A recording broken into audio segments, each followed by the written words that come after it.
ಮೂರನೇ ಪ್ರಶ್ನೆ, ಒಂದು ವಾರ ಬಿಟ್ಟು ಒಂದು ವಾರ ಸಭೆಗೆ ಹೋಗ್ಬೋದಾ? ಬಹಳ ಜನರಲ್ಲಿ ಒಂದು ಆಲೋಚನೆ ಇರ್ತದೆ, ಹೋದ ವಾರ ನಾನು ಹೋಗಿದ್ದೀನಿ, ಈ ವಾರ ಬಿಡಲ್ಲ, ಮುಂದಿನ ವಾರ ಹೋಗೋಣ. ಗಮನಿಸಿ, ಬಹಳಷ್ಟು ಜನಕ್ಕೆ ಈ ಪ್ರಶ್ನೆ ಯಾಕೆ ಈ ಪ್ರಶ್ನೆ ಬರ್ತದೆ ಅಂದ್ರೆ, ದೇವರ ಸಭೆಯನ್ನ ಯಾರು ಸರಿಯಾಗಿ ತಿಳ್ಕೊಳ್ತಾರೋ ಅವರಿಗೆ ಪ್ರಶ್ನೆ ಬರುವುದಿಲ್ಲ, ಯಾರು ಸರಿಯಾಗಿ ತಿಳ್ಕೊಳ್ಳುವುದಿರುವ ಅವರಿಗೆ ಪ್ರಶ್ನೆ ಬರ್ತದೆ. ಗಮನಿಸಿ, ನಿಮಗೆ ನಾನು ಒಂದು ಪ್ರಶ್ನೆ ಕೇಳ್ತೇನೆ, ಹೋಗ್ಬೋದಾ ಹೋಗ್ಬಾರ್ದ? ಪ್ರತಿ ವಾರ ಹೋಗ್ಬೇಕು. ಯಾಕೆ ಹೋಗ್ಬೇಕು? ದೇವರನ್ನ ಆರಾಧಿಸ್ಲಿಕ್ಕೆ. ದೇವರನ್ನ ಆರಾಧನೆ ಮಾಡಿದ್ರೆ ಏನಾಗುತ್ತೆ? ದೇವರು ತನ್ನ ಆಶೀರ್ವಾದ ಮಳೆಯನ್ನ ನಮ್ಮ ಮೇಲೆ ಸುರಿಸುತ್ತಾನೆ.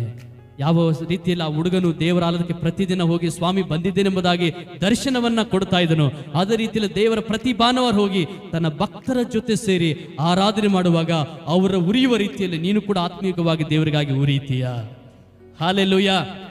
ಇಬ್ರಿಯ 10:25 ವಚನ, ಸಭೆಯಾಗಿ ಕೂಡಿಕೊಳ್ಳುವುದನ್ನ ರೂಢಿಯಾಗಿ ಕೆಲವರು ಬಿಟ್ಟಿರುವ ಪ್ರಕಾರ ನೀವು ಬಿಡದೆ ಒಬ್ಬರನ್ನೊಬ್ಬರು ಎಚ್ಚರಿಸಿರಿ. ಸಿಸ್ಟರ್, ಹೋದವಾರ ಬರ್ಲಿಲ್ಲ ಯಾಕೆ ಸಭೆಗೆ?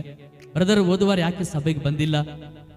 ಹೋದವಾರ ಒಳ್ಳೆ ಆರಾಧನೆ ಇತ್ತು, ಒಳ್ಳೆ ವಾಕ್ಯ ಇತ್ತಿಲ್ಲ, ಯಾಕೆ ಬಂದಿಲ್ಲ? ಬರಬೇಕು, ದೇವರ ಸನ್ನಿಧಿಗೆ ಬರಬೇಕು, ಬಿಡಬಾರ್ದು ಅಂತೇಳಿ ಒಬ್ಬರನ್ನೊಬ್ರು ಏನ್ ಮಾಡ್ಬೇಕಂತೆ?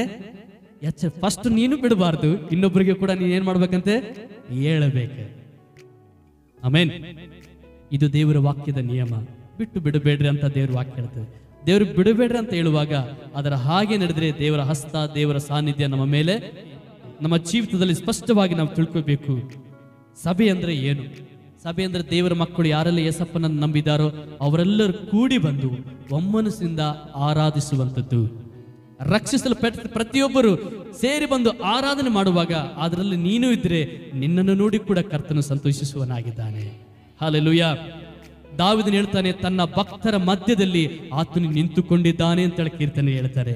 ತನ್ನ ಭಕ್ತರು ಕೂಡಿ ಬಂದು ಆರಾಧನೆ ಮಾಡುವಾಗ ಅವರ ಮಧ್ಯದಲ್ಲಿ ದೇವರು ನಿಂತುಕೊಳ್ತಾರಂತೆ. ನಿಂತುಕೊಂಡು ದೇವರು ಪ್ರತಿಯೊಬ್ಬರನ್ನ ಗಮನಿಸ್ತಾರೆ. ಯಾರು ಬಂದಿದ್ದಾರೆ, ಯಾರು ಆರಾಧಿಸ್ತಾ ಇದ್ದಾರೆ, ಯಾರು ಸ್ತುತಿಸ್ತಾ ಇದ್ದಾರೆ, ಪ್ರತಿಯೊಬ್ಬರನ್ನ ಗಮನಿಸಿ ಅವರವರ ತಕ್ಕ ಹಾಗೆ ದೇವರು ಅವರಿಗೆ ಪ್ರತಿಫಲವನ್ನು ಕೊಡುವನಾಗಿದ್ದಾನೆ. ಹಾಗಾಗಿ ಭಾನುವಾರ ದಿನದಲ್ಲಿ ಒಂದು ವಾರವನ್ನು ಬಿಟ್ಟು ಒಂದು ವಾರ ನಾನು ಹೋಗಬಹುದು ಎಂಬುದಾಗಿ ಆಲೋಚನೆ ಇರದೆ ಪ್ರತಿ ವಾರ ದೇವರ ಆಲಯದಲ್ಲಿ ಕೂಡಿ ನಾನು ಸೇರ್ಬೇಕೆಂಬುವಂತ ಮನಸ್ಸಿನಿಂದ ನಾವು ಕರ್ತನ ಸನ್ನಿಧಿಯಲ್ಲಿ ಪ್ರವೇಶಿಸುವಂತರಾಗಿರೋಣ. ಪ್ರೇರಣೆ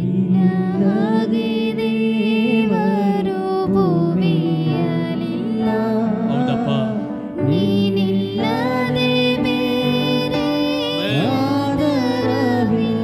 ಬಲಪಡಿಸುವ ದೇವರೇ,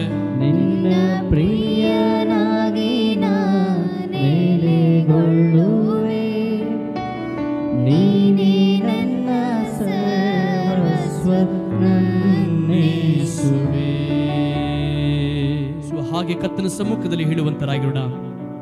ಇನ್ನು ಮೇಲೆ ಕರ್ತನೆ, ಭಾನುವಾರ ದಿನ ನಾನು ಅಲಕ್ಷ್ಯ ಮಾಡುವುದಿಲ್ಲಪ್ಪ. ಭಾನುವಾರ ದಿನ ಅದು ನಿನ್ನ ದಿನ ಎಂಬುದಾಗಿ ನೀವು ವಾಕ್ಯ ಹೇಳುತ್ತೆ. ಮಗನೇ ಮಗಳ 6 ದಿನ ಕೆಲಸ ಮಾಡು, ನಿನಗೆ ನಾನು 6 ದಿನ ಕೊಟ್ಟಿದ್ದೇನೆ, 7ನೇ ದಿನ ನಿನ್ನ ದಿನ ಅಲ್ಲ, ನಾನು ವಿಶ್ರಾಂತಿ ತೆಗೆದುಕೊಂಡಿದ್ದೇನೆ. ಆ ದಿನ ನನ್ನ ಕೆಲಸವನ್ನ ಮುಗಿಸಿ ನಾನು ವಿಶ್ರಾಂತಿ ತೆಗೆದುಕೊಂಡಿದ್ದೇನೆ.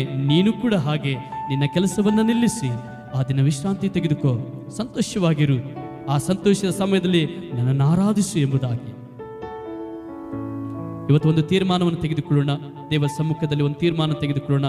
ಹೌದು ದೇವರೇ, ಈ ಭಾನುವಾರ ದಿನದಂದು ಸ್ವಾಮಿ, ನಾನು ಎಲ್ಲಿದ್ದರೂ ಯಾವ ಸ್ಥಳದಲ್ಲಿದ್ದರೂ ಆ ದಿನ ನಿನ್ನ ಸನ್ನಿಧಿಯಲ್ಲಿ ಆರಾಧನೆಯಲ್ಲಿ ನಾನು ಕೂಡಿ ಬರುತ್ತೇನಪ್ಪ. ಆ ದಿನ ಸ್ವಾಮಿ ನಿನ್ನ ಆರಾಧನೆಯಲ್ಲಿ ನಾನು ಇರ್ತೇನೆ ದೇವರೆಂಬುದಾಗಿ. Lord, we thank you Jesus.